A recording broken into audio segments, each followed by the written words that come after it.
E aí, pessoal, esse vídeo é para você que é advogado, estudante de direito, e a parte 2. Então, se você ainda não assistiu a parte 1, assiste. Eu vou falar sobre o cancelamento de show e evento, sobre o cancelamento de voo e de hospedagem. Antes de começar, roda a vinheta.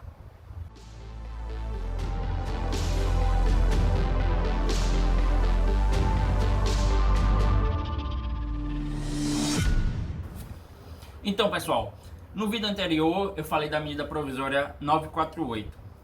Antes de tudo, quem ainda não me conhece, eu sou Alexandre Lemos, sou advogado, pós-graduado em Direito do Consumidor, então minha especialidade é Direito do Consumidor. E agora eu vou falar um pouco sobre a questão de cancelamento de shows e eventos, né? A medida provisória 948 tentou regulamentar essa questão do cancelamento de shows, eventos e por aí. Só que o que acontece? Como eu falei, pode ser considerado essa medida inconstitucional. Então, como é que você vai orientar o seu cliente a fazer nessas situações? O show foi cancelado, o evento foi cancelado. O cliente, a primeira coisa que ele tem que fazer é entrar em contato com a empresa, né, e solicitar o reembolso ou solicitar um crédito. Vai depender muito do interesse do consumidor. Então fica sempre a critério do consumidor. Não pode ser imposto, né, que o consumidor ele aceite um crédito ou aceite simplesmente a remarcação do show, já que nem sempre ele vai ter disponibilidade para aquele novo dia, aquele novo horário. Então você vai orientar o seu cliente na seguinte forma: entre em contato, né, de preferência grave, ou entre em contato por e-mail, né, para que tenha uma prova de que você solicitou o reembolso, solicitou o cancelamento, já que você não tinha interesse em uma remarcação, ou já que você não poderia fazer naquela nova data.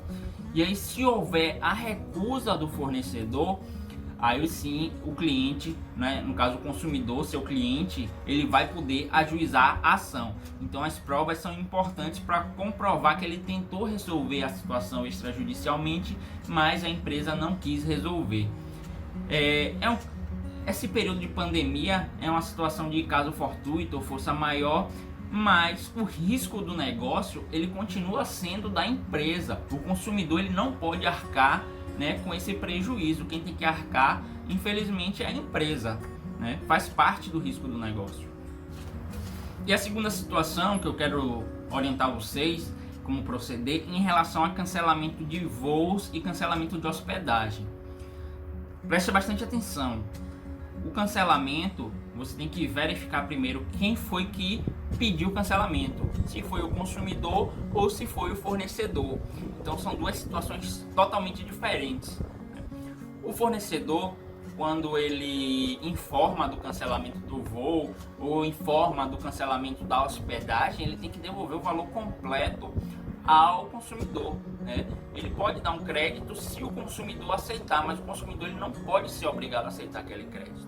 Então fica a critério do consumidor, né, a restituição do valor, a aceitar um crédito ou a remarcação do voo ou a remarcação da hospedagem, né? Não pode ser uma imposição do fornecedor simplesmente porque ele está cancelando o serviço. E quando é o cancelamento feito pelo consumidor, geralmente o que acontece? Se aplica uma multa, né? Essa multa ela pode ser discutível. Você pode alegar que no contrato não existia a equidade, né? Para se aplicar a multa para uma das partes, tem que ter a previsão de multa para outra parte. Então, o que acontece? Isso também dá margem a você ajuizar a ação quando o fornecedor ele cancela o serviço, né? Quando ele cancela o voo, cancela a hospedagem. Então você alegar que se o consumidor cancelasse, existia essa multa aqui de 10, 20%, e para o fornecedor, se cancelasse, não existiria nenhum tipo de multa.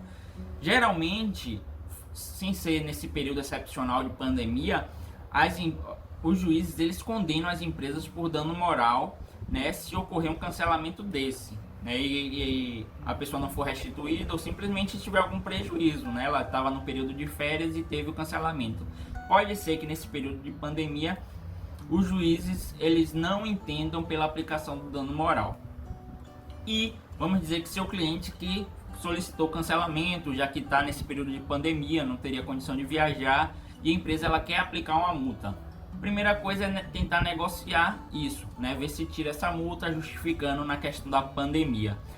Se não conseguir, né? Se ele não tiver também interesse em remarcar ou então em receber o crédito e quiser realmente a restituição do dinheiro, a empresa insistir na multa, aí vai ter que recorrer ao judiciário, explicar o caso fortuito, força maior, que foi a pandemia, para justificar e tentar evitar a aplicação dessa multa pelo cancelamento, certo?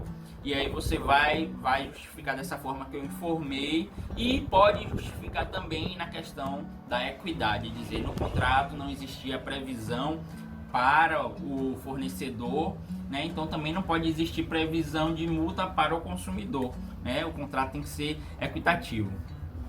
Então, para o vídeo não ficar muito longo, eu vou trazer uma terceira parte com outros 2 novos assuntos desse período de pandemia.